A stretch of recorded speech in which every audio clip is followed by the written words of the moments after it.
Did you ever see yourself being a teacher? You know, let me kind of start here. Education has always been important to me. I've always knew the value and the importance of educating yourself.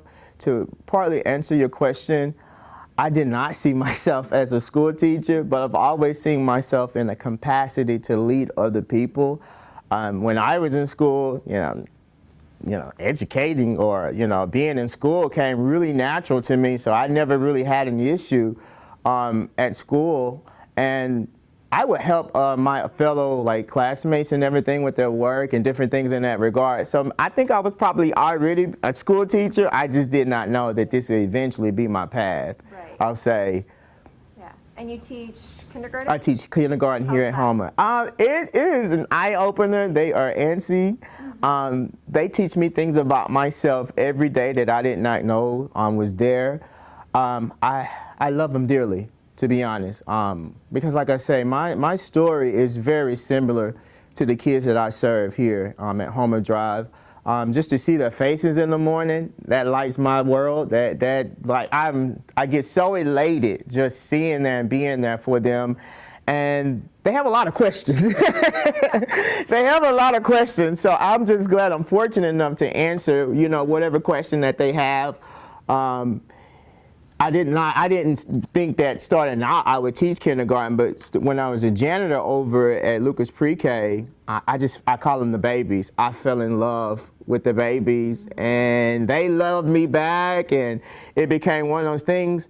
Well, I think I like them at what I call the foundational level, because even though they may have a snotty nose, or, just to see them light up when they finally realize that the A say I, or the B say ba.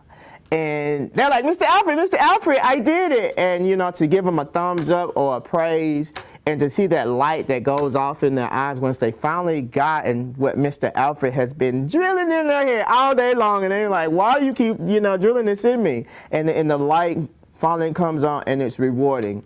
And I'm like, that's why I became a teacher. That moment right there. Is it easy? No. Teaching is not easy. Do I recommend anybody, though, to become a teacher? Because we need teachers. We need excellent teachers. We need people that is going to make a difference in a child's life. And the way that the world is moving, these children are being exposed to things that 15, 20, 30 years ago we didn't hear about. Right. With the rise of technology, social media, and just these different platforms, children are being exposed. So here's a learning curve, or here's a teachable moment about what is acceptable use with technology, or, I call it like this too. I'll even say like this. Some people get so caught up in social media that becomes their reality. And we have to teach the children that is not real. You have running blood, warm blood, running through your veins. And that's what's most important, not what you see on social media, because anybody can put something on social media. Anybody can be whoever they want to be, another persona, let me say that much. Right. So at the end of the day, I'm here because I'm passionate about what I want them to know about me. Like I say, when I first moved back to Beaumont, I thought I had failed. I literally had hit rock bottom. That was the main reason why I took the job as a janitor, because a man that don't work, he don't eat. So I needed a job. Yes, I had a degree. Yes, I had been off to college. Yes, I had done all of these great things with my life. What were you doing before you became a janitor? Before I became a janitor, I was doing just side jobs. Before my main job, the first job I got right out of college was working for Enterprise Rent a Car. It was a really great company because it taught me how to dress for success, how to carry myself. And one of the things that they always would say is that you always put your best foot forward. And I took that from that company and I ran with it.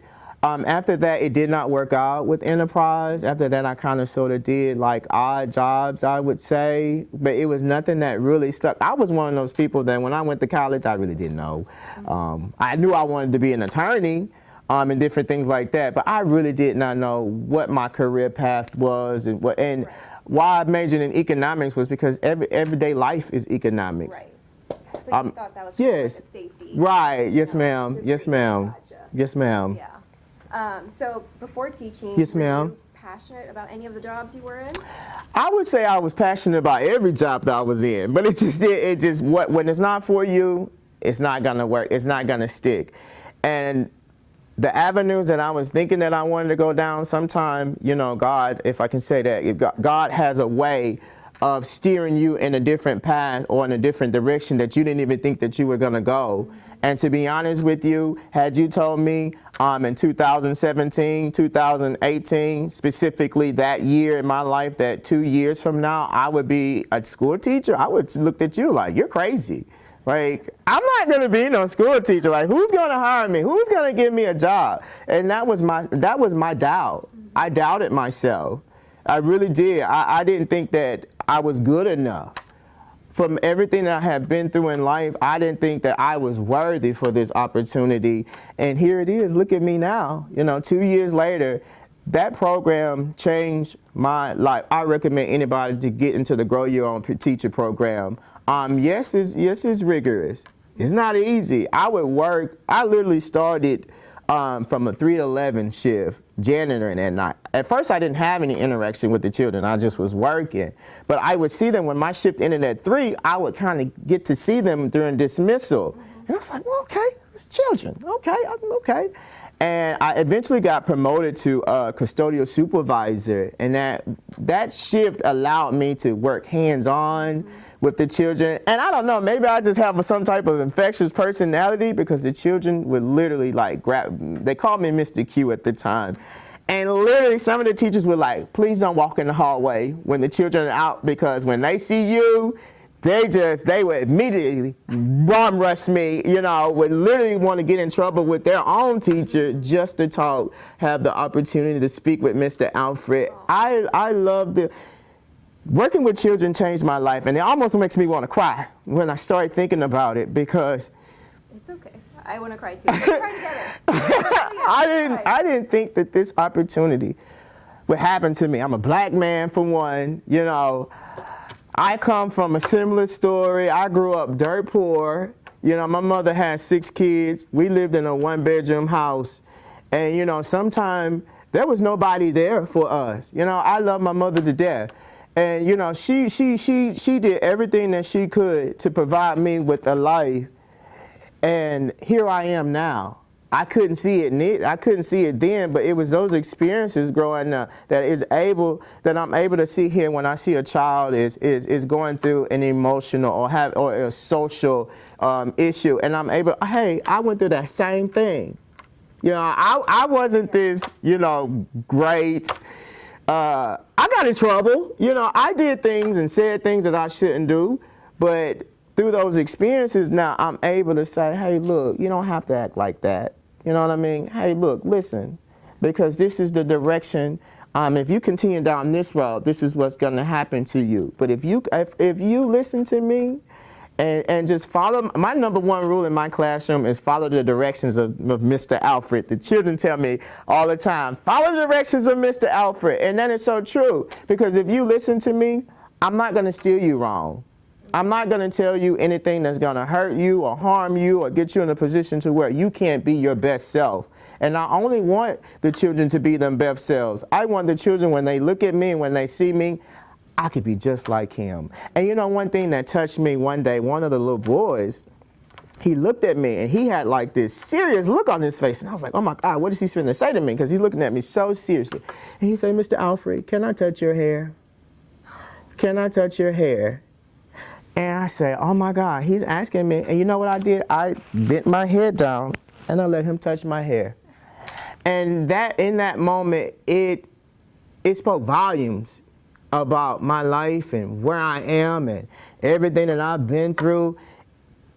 I found peace in that moment. And it gave me strength to know that if I continue down this path, how many more lives am I going to touch? Or how many more stories or, little boys that are going to ask me, Mr. Alfred, can I touch your hair? Because your hair just like mine. You know what I mean? And that was such an iconic, I would never forget that for the rest of my life. So now they kind of have this little thing, oh, Mr. Alfred, can we touch your hair? And I'm like, yeah, sure. You can touch my hair because my hair is just like yours. I speak just like you. I look just like you. I am you in a sense, and you are me. And Did you have that growing up? No, I didn't. Like I said, I grew up in a single parent. My mom was my dad. Yeah. My mom went out and threw a football with me. My mom taught me how to cut grass. So I became basically my own role model. If that makes any sense, there's this thing called intrinsic motivation, motivating yourself when just deep down inside, you know, you tell yourself, you know, I'm gonna take this bad and I'm gonna turn it around and I'm gonna make it for my good. And every situation in life, my struggles, I turned it around and I tried to make it for my good. You know, when going hungry, you know what I mean? And I didn't share this. One teacher in particular, I'll never forget, Miss Phyllis Stevens. I love that woman. God bless that woman.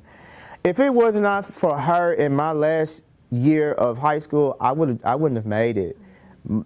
My 11th and 12th grade year of my high school was my worst ever. It was. I was working at the time. I would go to school and during the day, and then from 4 in the afternoon to like 10 o'clock at night, I was at KFC working. Right. And I would have to get off work. I was 15 at the time. I got my first job. So I've been working for a very long time. I have been taking care of people, I would say my siblings, for a very long time. So in that, it instilled in me hard work. It instilled in me determination. It instilled in me that just because your situation is like this today doesn't mean your situation is going to be like this tomorrow. You know, and one thing that I did, I leaned on a lot was my faith. At the time, my faith in God was, my faith now is still very strong, but if it had not have been for my faith, I don't think I would have made it through. I think I probably would have been in a jail cell or in the ground somewhere dead and not educating these children like I do every day on a daily basis. It's hard work, but like I say, to see those children light up when they finally have gotten whatever subject that I'm teaching at that time, or them to come back and tell me, Mr. Alfred, I enjoyed that. I like that. Or they'll tell me, Mr. Alfred, I didn't like that. And then I go home like, I'm finna make sure that I reteach this and, you know, make this, you know, just exactly what they thought in their mind. You know, I'm always trying to make myself a better person. Every day I'm constantly critiquing what could I have done differently, or what did work, what did not work. I'm constantly doing evaluations and trying to make sure that I'm always putting my best foot forward. This has truly been an eye-opening experience for me. Teaching saved my life. It really, really did. When I don't say that lightheartedly, because it did. It renewed a passion in me.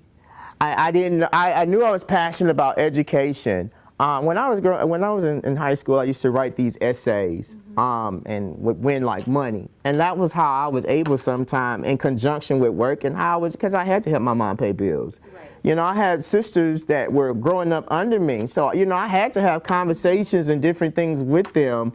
So I feel like I had to become a man even before I was a man. I was doing things that men do, taking care of their family, getting up, going to work, going to school, doing everything in my power to make sure that I was living a meaningful and a purposeful life, because I don't want to be someone that's just living this earth and that's not leaving, having a purpose or a destiny. I call it taking up empty space.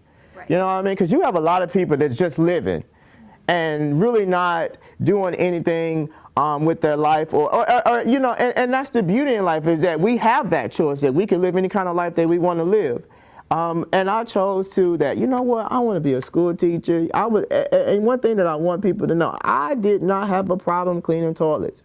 I wanted to go back to that. What mind state were you in when you had to take the job as a janitor? At that time, I knew that I needed a job. A man that don't work don't eat. And I'm not some high, like I said, I know I have a degree. I know I've been off to college, but that didn't matter to me at the moment. What mattered to me was getting myself, my sanity, in other words, was getting myself back to that person that I knew that I was capable of being. So being in that building at night, cleaning those toilets, gave me the opportunity to say, hey, Q, What is it that you, oh, hey, Mr. Alfred, what is it that you really want to do with your life? You know what I mean? When I be vacuuming the floor, I'm asking myself, you know, what is it that you're trying to do, the goals that you're trying to set. And literally, I would just get up in front of the classroom and just pretend that I was teaching. I call them invisible children at the time.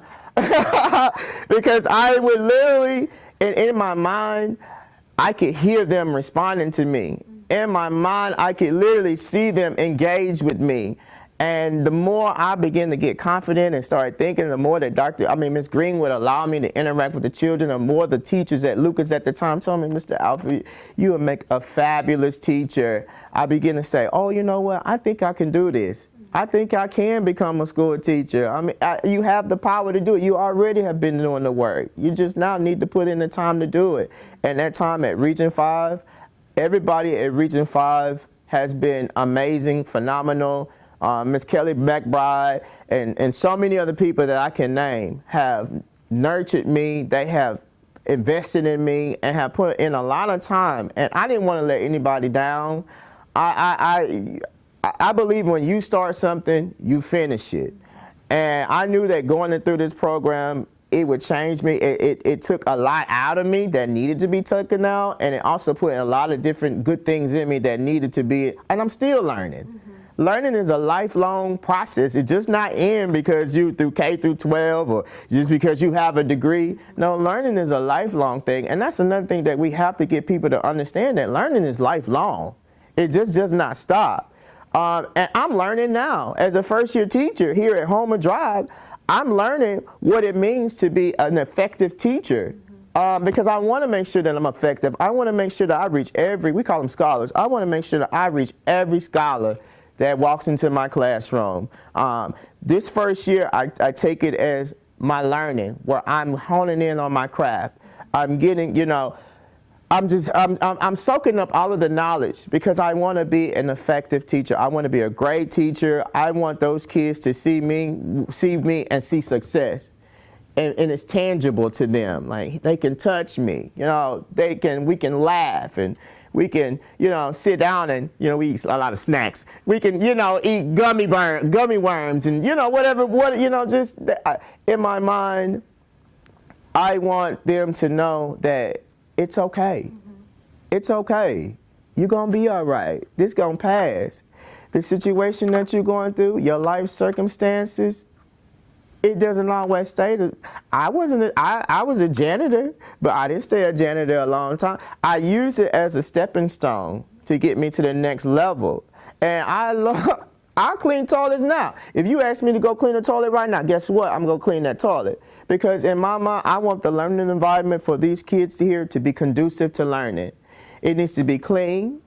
I don't need no distractions. I don't need no dirt, no smell, no nothing. Because when you are learning, I need your mind. And the mind is the most powerful thing that you have in your arsenal and your tools. And sometimes I just, you know, the children, I just get them on the floor and I just say, you know, touch your head. This is where your brain is. And I started teaching them about the brain. And this is where all of